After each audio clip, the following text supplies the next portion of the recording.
Tamil media நேயர்களுக்கு அன்பு வணக்கம். இன்றைய சிறப்பு விருந்தினராக நம்முடன் இணைந்திருப்பவர் காங்கிரஸ் மாநில துணைத் தலைவர் மதிப்பிற்குரிய எஸ்.எம். ஹிதாயத்துல்லா. வணக்கம் சார். வாழ்த்துக்கள். நன்றி. சார், செய்திகள் பார்த்துருப்பீங்க. ஸோ உங்கள் கட்சியில இருந்து உங்கள் தலைவர், மாநில தலைவரான செல்வ பெருந்தகை அவர்களை இப்போது அவர் வெளியில் பதவியிலேருந்து வெளியில் மாணிக்க தாகூர் நியமனம் பண்ணியிருக்காங்க. இதை எப்படி பார்க்குறீங்க? இந்த பேச்சுவார்த்தை முன்னிருந்தே நடந்து கொண்டிருக்கிறது அப்படின்ற தகவலும் அப்போ இருந்தே போயிட்டு இருந்துச்சு. ஸோ இப்போது மாணிக்க தாகூரை தலைவராக நியமனம் பண்ணியிருக்கீங்க. இதை எப்படி பார்க்குறீங்க? நீங்கள் சொல்ல முடியுமா? முன்னாள் மாநில தலைவர் திரு செல்வ பெருந்தகை சில மாதங்களுக்கு முன்பாகவே நான் ராஜினாமா செய்துவிட்டேன் தமிழ்நாடு காங்கிரஸ் தலைவர் பதவியை என்று அவரே அறிவித்திருக்கிறார். எனது ராஜினாமா கடிதத்தை அகில இந்திய தலைமைக்கு அனுப்பியிருக்கிறேன் என்று ஏற்கனவே சொல்லியிருந்தார். அவருடைய இல்ல திருமண விழா நடந்ததன் காரணமாக அவருக்கு சற்று வாய்ப்பை அகில இந்திய தலைமை கொடுத்தது.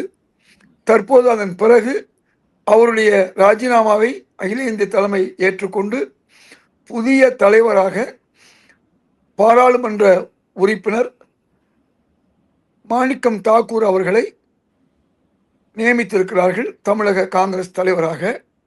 இந்த நியமனத்தை காங்கிரஸ் தலைவர்கள் அனைவரும் வரவேற்பார்கள். ஓகே. ஆனால் சார், இவர் வாலண்டியராக நான் பதவியிலிருந்து போய்க்கிறேன்னு சொல்லியிருக்காரா, இல்லை அங்கே இருக்கிற தலைமைகள் தான் இதை முன் பண்ணியிருக்காங்களா?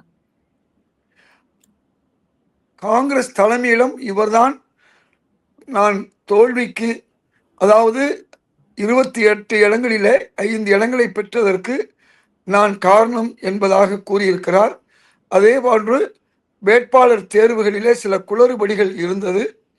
அந்த குளறுபடிகளுக்கு காரணமாகவும் நான் விலகிக் கொள்கிறேன் என்று கூறியிருக்கிறார். ஆக அதன் காரணமாகத்தான் சுமார் 3 முறை பாராளுமன்ற உறுப்பினராக தேர்வாகியிருக்கக்கூடிய பணி செய்த திரு மாணிக்கம் தாக்கூர் அவர்களை அகில இந்திய தலைமை காங்கிரஸ் தலைவராக நியமித்திருக்கிறது. ஓகே. ஆனால் சார், அவர் ஒரு ஏர்போர்ட்டில் ஒரு ப்ரெஸ் மீட்டில் ஒன்று சொல்லியிருந்தாரு. என் நண்பர்களை பற்றி ஒரு முரண்பாடு இருக்குது, அதை பற்றி நான் விவரிக்கிறேன் அப்படின்ற மாதிரி சொல்லியிருந்தார். அது யாரை குறிப்பிட்டு சொன்னார் சார்? ஸோ அங்கே ஒரு சர்ச்சையான ஒரு கேள்வி இருந்தது. ஒருவேளை மாணிக்க தாகூர் நான் ஜோதிமணி அவர்களை தான் சொல்கிறாரோ அப்படிங்கிற ஒரு கேள்வியும் எழுந்துச்சு. அப்போது அவர் யாரை சொல்லுகிறார், தனக்கு எதிராக இருந்ததாகவோ அல்லது கட்சிக்கு எதிராக இருந்ததாகவோ யாரை கூறுகிறார் என்பது அவருக்குத்தான் தெரியும். அவர்தான் பதில் கூற வேண்டும். நீங்கள் முன்னாள் மாநில தலைவர் செல்வ பெருந்தகை அவர்களிடமே நேரில் கேட்டுக்கொள்ளலாம். Okay okay sir. அண்ட் இப்போ காங்கிரஸ் மாநில தலைவர் தமிழ்நாட்டில் இப்போ மாணிக்கம் தாகூர் இருக்காரு. அவரோட இதெல்லாம் எப்படி இருக்கும்னு நினைக்கிறீங்க? கரெக்டான முறைகளை நடக்கும்னு நினைக்கிறீங்களா? அது எப்படி வழி நடத்துவாருன்னு நினைக்கிறீங்க? நான் நீண்ட காலமாக காங்கிரஸ் கட்சியிலே இருப்பவன். சுமார் 53 ஆண்டுகளாக மாணவர் காங்கிரஸ், இளைஞர் காங்கிரஸ், பிறகு காங்கிரஸ் கமிட்டி என பல்வேறு பொறுப்புகளிலே இருக்கிறவன். தற்பொழுது கூட கடந்த 2026 சட்டமன்ற தேர்தலில் நடந்த குளறுபடிகளை அறியக்கூடிய உண்மை அறியும் குழுவினுடைய கன்வீனராகவும் நான் நியமிக்கப்பட்டிருக்கிறேன். அந்த விசாரணை நடந்து கொண்டிருக்கிறது.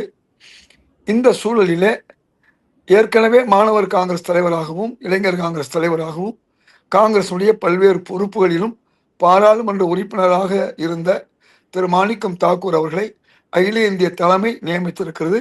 என்னை போன்றவர்கள் எப்பொழுதுமே எங்களை பற்றி சிந்திக்காமல் கட்சியை பற்றி தான் சிந்திப்போம். இன்னும் சில நேரங்களிலே கட்சிக்கு மேலாக மக்கள் பிரச்சனை தான் சிந்திப்போம். அப்படிப்பட்ட ஒரு சூழலிலே இன்று திரு மாணிக்கம் தாக்கூர் அவர்கள் தமிழ்நாடு காங்கிரஸ் தலைவராக நியமிக்கப்பட்டிருக்கிறார். அவர் சிறப்பாக செய்வார் என்று எதிர்பார்க்கிறோம். நிச்சயமாக நாங்கள் எல்லாம் அவருக்கு முழு ஒத்துழைப்பு கொடுப்போம். அவர் சிறப்பாக செய்ய வேண்டும். இப்பொழுது காங்கிரஸ் ஒரு புதிய சூழ்நிலையில தாவேகா அரசுடன் கூட்டணியில் இணைந்திருக்கிறது. ஆகவே இந்த நேரத்திலே இந்த புதிய அரசு ஊழலை ஒழிப்போம் என்ற ஒரு கோஷத்துடன் அதை செயல்படுத்த முனைந்திருக்கிறது.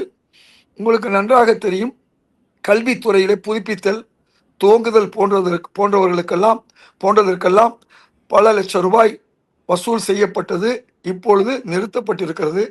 பல்வேறு கான்ட்ராக்டர்கள் கூறியபடி 30% 40% வாங்கியவர்கள் இப்பொழுது நீங்கள் தர வேண்டாம் என்று அரசும் கூறியிருக்கிறது. அவர்களும் இப்பொழுது மகிழ்ச்சியாக அந்த 30-40 விழுக்காட்டை நாங்கள் தராமல் பணி செய்வோம் என்று கூறியிருக்கிறார்கள். அதே போன்று உங்களுக்கு ஒவ்வொரு துறையிலும் ஆர்டிஓ ஆஃபீஸாக இருக்கலாம், ரிஜிஸ்டர் ஆஃபீஸாக இருக்கலாம், அங்கெல்லாம் இன்றைக்கு ஒரு புதிய வகையிலே ஊழல் இல்லாத ஒரு சூழல் ஏற்படுகிறது. நான் நேரில் சென்று பார்த்த வகையில் எனக்கும் அது தெரியும். அதே போன்று உங்களுக்கு ஒவ்வொரு துறைகளிலும் இந்த நிலைமை ஏற்பட்டிருக்கிறது. ஆலயத்திலேயே திருச்செந்தூர் கோயிலில் கூட அங்கே ஊழல் நடந்ததை சம்பந்தப்பட்ட அமைச்சர் நேரில் சென்று அவரே பாதிக்கப்பட்ட ஒரு நிலையில அந்த ஊழலை ஒழித்து ஆன்லைன் மூலமாக எந்த விதமான அதிக பணம் கொடுக்காமல் ஆலய தரிசனம் செய்யலாம் என்று ஏற்பாடு செய்திருக்கிறார். அதே போன்று உங்களுக்கு நன்றாக தெரியும், புதிய கட்டிடங்கள் கட்டுவதற்கு எளிமையான ஒரு முறையை, அதாவது 3 அடுக்கு முறையை ஈரடுக்கு முறையாக, ஓரடுக்கு முறையாக மாற்றுவதற்கான முயற்சிகளை செய்திருக்கிறார்கள். அது மட்டுமல்ல, எந்த விதமான ஊழல் பணம் இல்லாமல் செய்யலாம் என்ற ஒரு நிலையை ஏற்படுத்தியிருக்கிறார்கள். இப்படி ஒவ்வொரு துறையிலும் ஒரு ஊழல் இல்லாத அரசா என்பதால் 59 ஆண்டுகளுக்கு முன்பு காங்கிரஸ் அரசு போல் இந்த அரசு செயல்படும். பெருந்தலைவர் காமராஜர் ஆட்சி காலத்திலே ஊழல் என்பது இல்லை என்பது எல்லோருக்கும் தெரியும். அதே நேரத்திலே திராவிட கழகங்களுடைய ஆட்சியில் அந்த ஊழல் புறையோடி போயிருந்தது நமக்கு தெரியும். அதை மாற்றி இந்த அரசு ஒரு ஊழல் இல்லாத அரசாக இருப்பதால் இந்த அரசை மக்கள் ஆதரிக்க வேண்டும். இத்தகைய ஒரு சூழலில்தான் காங்கிரஸ் தலைமை இந்த ஒரு ஊழல் இல்லாத ஒரு நல்ல அரசை ஆதரிக்கக்கூடிய ஒரு சூழலிலே அந்த தவேக ஆட்சியை ஆதரிக்கக்கூடிய நம்முடைய பாராளுமன்ற உறுப்பினர் திரு மாணிக்கம் தாக்கூர் அவர்களை இந்த பதவிக்கு நியமித்திருக்கிறார்கள். அதை நாம் பாராட்ட வேண்டும். அரசுக்கு பல்வேறு ஆலோசனைகளை நான் கூறியிருக்கின்றேன். அந்த ஆலோசனைகளை ஏற்றால் இன்னும் இந்த அரசுக்கு வருவாய் அதிகமாக ஆகும். உதாரணமாக, டாஸ்மாக் எப்பொழுது உருவாகியதோ அதன் பிறகு சுமார் 4000-5000 கோடி வருமானம் என்பது இன்னைக்கு 40,000 கோடி வரை வந்திருக்கிறது. காரணம், அரசே அந்த வியாபாரத்தை எடுத்து செய்ததன் காரணமாக நேரடி வருமானம் கிடைத்தது. அதே போன்றுதான் மணல், தாது மணல், கிரனைட் மற்றும் உங்களுக்கு இது போன்ற பொருள்களை, அரிய பொருள்களை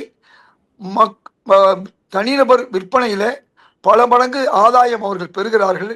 இதை தடுத்து அரசே இந்த விற்பனையை நேரடியாக வட்டாரம் தோறும் இதை உருவாக்கினால் பல்வேறு நபர்களுக்கு வேலை வாய்ப்பு கிடைக்கும். ஏற்கனவே அரசியலே பலர் வேலையில் இருந்தாலும் கூட அதிகமான அளவில் வேலையில் இருக்கிறார்கள். அவர்களை இதை பயன்படுத்த முடியும். இதன் மூலமாக தமிழக அரசுடைய வருவாய் கூடும் என்று நாம் கூறியிருக்கிறோம். அதே போன்று தமிழக அரசுக்கு பல்வேறு வகையிலும் வருவாய் வருவதற்கு சில அடிப்படை விஷயங்களை நான் சொல்லியிருக்கிறேன். மிக விரைவில் அந்த ஆலோசனைகளை நான் நிச்சயமாக தெரிவிப்பேன். Okay sir. இப்போ நீங்க பேசுவத வச்சு நான் ஒரு கேள்வி கேட்கிறேன். இவ்வளோ நாள் இதுக்கு முன்னாடி பார்த்தீங்கன்னா, திமுகல கூட்டணியில இருந்தீங்க. இப்ப தாவேக்கால கூட்டணியில் வந்ததுக்கப்புறம், தாவேக்காவே புகழ்ந்து பேசும்போது, அது மக்கள் எப்படி அணுகுவாங்கன்னு நினைக்கிறீங்க? அந்த கட்சியில இருக்கும்போது இது நார்மலான ஒரு செயல் தான். அப்படிங்கிறப்போ, அந்த கட்சியில் திமுகல ஊழல் நடக்குதுன்னு தெரிஞ்சும், ஏன் அப்போ அவங்க தொடர்ந்து அந்த கூட்டணியில இருந்தாங்க? அப்போ தாவேக்காவுக்கு இணைய போறாங்க காங்கிரஸ்ன்னு சொல்றப்போ, இல்ல அப்படின்னு சொல்லிட்டு நீங்க தானே மறுப்பு தெரிவிச்சீங்க காங்கிரஸ் தலைமையில இருந்து எல்லாரும். அது எப்படி மக்கள் பார்க்கிறது? அன்றைய சூழல், கூட்டணியில் ஏற்கனவே இருந்து விட்டோம். திடீர் என்று வெளியே வர முடியாத ஒரு சூழல் இருந்தாலும் நாங்கள் போராடினோம். ஆட்சியில் பங்கு, அதிகாரத்தில் பங்கு கேட்டோம். கடந்த ஆட்சியிலே நாங்கள் எந்த அதிகாரத்திலும் இல்லை, ஆட்சியிலும் இல்லை, வெறும் கூட்டணி கட்சி என்ற வகையில்தான் நாங்கள் இருந்தோம். அவர்களுடைய சட்டமன்ற உறுப்பினர்களே அவர்கள் ஆட்சிக்கு போதுமானவர்களாக இருந்தார்கள். அந்த நிலையிலே அவருடைய ஆட்சியில் நடந்த ஊழல்கள் என்பது வெளியே எப்பொழுது தெரிய வருகிறது என்றால், ஒரு ஆட்சி மாற்றம் வரும்பொழுதுதான் இது போன்ற தவறுகள் நடந்தது தெரிய வருகிறது. ஆகவே அது ஒரு புறம் இருந்தாலும், இப்பொழுது ஒரு புதிய ஆட்சி தொடங்கி இருக்கிறது. தமிழக மக்கள் ஏகோபித்து அந்த ஒரு முடிவை எடுத்திருக்கிறார்கள். அதிகமான இடங்களை தனிப்பெரும்பான்மையை கொடுத்திருக்கிறார்கள். வேறு எந்த கட்சிக்கும் கொடுக்கவில்லை. அப்படி கொடுத்திருந்தால் என்ன நடந்திருக்கும்? அதாவது திமுக ஆட்சிக்கு வந்திருக்கலாம். அப்படி வராத ஒரு சூழல். அதிமுகவும் ஆட்சியில் இல்லை. இருவரும் இணைந்து ஒரு ஆட்சியை உருவாக்கப் போவதாக ஒரு தகவல் வந்த அந்த நாளில்தான், தேர்தல் முடிவு வந்த அந்த நாளில்தான் நாங்கள் ஒரு முடிவெடுத்து, எந்த நிலையிலும் பாஜக ஆதரவு அதிமுகவோ வேறு கட்சிகளோ ஆட்சிக்கு வந்துவிடக்கூடாது என்ற அடிப்படையில் தான் நாங்கள் தாவேகாவுக்கு மக்களுடைய மனப்போக்கை அறிந்து நாங்கள் ஆதரவளித்தோம். இப்பொழுதுதான் அந்த ஊழல்கள் எல்லாம் வெளிவந்து கொண்டிருக்கிறது. நாங்கள் அந்த நேரத்தில் கூட பல்வேறு போராட்டங்களில் ஈடுபட்டிருக்கிறோம். அதாவது பஸ்ஸு தொழிலாளர்கள் கான்ட்ராக்ட் விஷயமாக இருந்தாலும் சரி, 12 மணி நேர வேலை வாய்ப்பு என்பது 8 மணி நேர வேலை வாய்ப்பு என்பது 12ஆக ஆக்கப்பட்ட பொழுதும், அதே போன்று பல்வேறு ஸ்ரீபெரும்புதூரில் உள்ள தொழிற்சாலைகளிலே பிரச்சனைகள் வந்த பொழுதும் நாங்கள் கூட்டணி அரசாக இருந்தாலும் எதிர்த்திருக்கிறோம். அதே போன்றுதான் 28 ஆண்டுகளுக்கு மேலாக சிறையில் இருக்கக்கூடிய அந்த சிறைவாசிகளை, அனைத்து மத சிறைவாசிகளை விடுதலை செய்ய வேண்டும் என்பதற்காக என் தலைமையிலே போராட்டங்கள் நடந்திருக்கிறது. அதன் பிறகு திராவிட முன்னேற்ற கழகத்தை சார்ந்த அமைச்சர் திரு ரகுபதி அவர்கள் அதிலே ஒரு பகுதியினர் விடுதலை செய்தார். மீதி உள்ளவர்களுக்கு தொடர் பரவல் கிடைத்தது. இப்பொழுது அந்த தொடர் பரவலுக்காக இங்கே நாங்கள் இந்த ஆட்சியிலும் கேட்டுக்கொண்டிருக்கிறோம். இதே போன்று செவிலியர் பிரச்சனை, தூய்மை பணியாளர் பிரச்சனை, அதே போன்று ஆசிரியர்கள் நியமனம் என்று பல்வேறு போராட்டங்களிலும் காங்கிரஸ் கலந்து கொண்டிருக்கிறது. குறிப்பாக நானே கலந்து கொண்டிருக்கிறேன். பல்வேறு விஷயங்களிலே விலைவாசி பல்வேறு விஷயங்களில் நாங்கள் போராட்டம் செய்திருக்கிறோம். நானே பலமுறை கைதாகியிருக்கிறேன். ஆகவே திமுக ஆட்சியாக இருந்தாலும் கூட நாங்கள் தவறுகளை சுட்டி காட்டியிருக்கிறோம். இப்பொழுது இந்த ஆட்சி என்பது அனைவருக்கும் சமூக நீதி என்ற அடிப்படையில் இன்னைக்கு தாழ்த்தப்பட்ட மக்களுக்கு அவர்களுடைய பிரதிநிதித்துவப்படி 7 அமைச்சர்களை கொடுத்திருக்கிறார்கள். அதே போன்று 2 இஸ்லாமியர்களுக்கு அமைச்சர் பதவி தந்திருக்கிறார்கள்.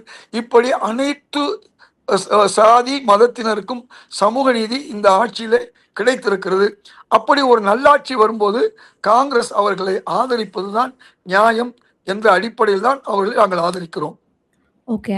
அண்ட் இன்னொன்னு சார், மாணிக்க தாகூர் பார்த்தீங்க அப்படின்னா, ஆட்சியிலும் பங்கு, அதிகாரத்திலும் பங்குன்னு சொல்லிட்டு முன்னிருந்தே பிரச்சாரத்துக்கு முன்னிருந்தே சொல்லிக் கொண்டிருக்கிறார். அப்படிங்கிறப்போ, முன்னிருந்தே அவருக்கு அந்த ஒரு பிளான் இருக்கு. அதாவது திமுக கூட்டணியிலிருந்து விலகி தாவேக்கால இணைய வேண்டும் என்ற பிளான் அவருக்கு ஆல்ரெடி இருக்கு. அது மட்டும் இல்லாம முதல்வர் விஜயின் நண்பரான பிரவீன் சக்கரவர்த்திக்கும் அந்த பிளான் இருக்கு. அத தொடர்ந்து தான் விஜய் அவர்கள் கூட பிரச்சாரத்துல உண்மையான காங்கிரஸ் நம்ம பக்கம் இருக்குன்ற ஒரு வார்த்தைய ஒண்ணு சொல்லியிருந்தாரு. இந்த பிளான் வந்து முன்னாடி இருந்தே இருக்குப்பா அப்படிங்கிறது மக்கள் மத்தியில இருக்கு. நீங்க எப்படி அத பார்க்குறீங்க? மக்கள் மத்தியில் அப்படி இல்லைம்மா, நீங்க தான் சொல்றீங்க. எங்களை பொறுத்தவரை அகில இந்திய தலைமை எதை கூறுகிறதோ அதை ஏற்பவர்கள்.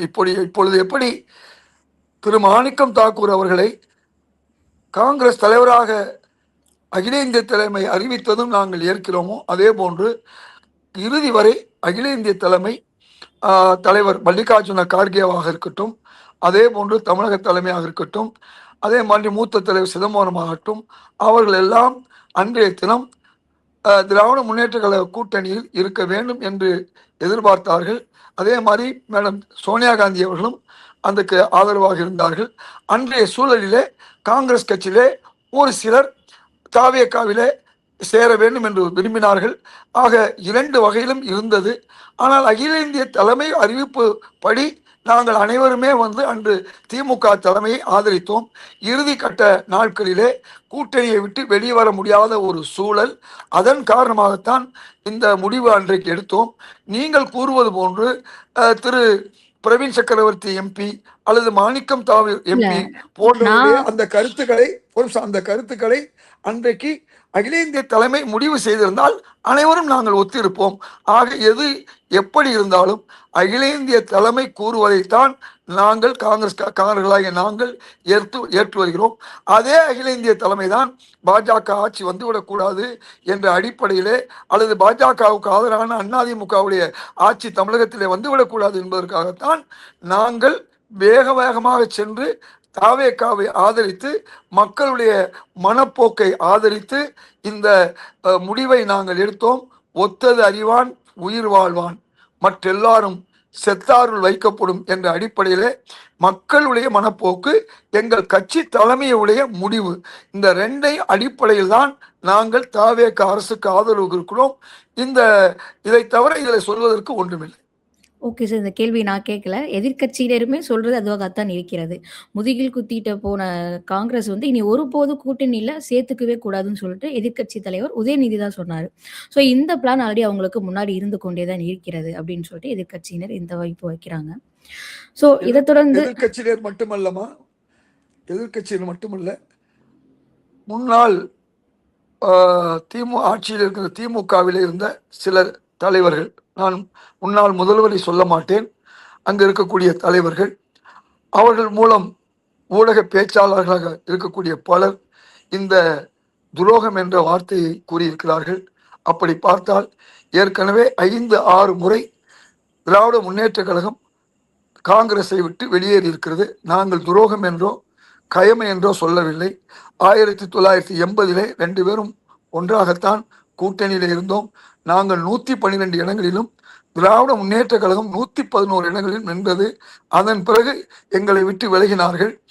அதன் பிறகு உங்களுக்கு நன்றாக தெரியும், 1998 காங்கிரசுடன் கூட்டணியிலே அவர்கள் வென்று, அதன் பிறகு காவி பாவி பண்டாரம் பரதேசி என்றெல்லாம் சொல்லிய பாஜகவுடன் இணைந்து அமைச்சர் பதவிகளை பெற்றார்கள்.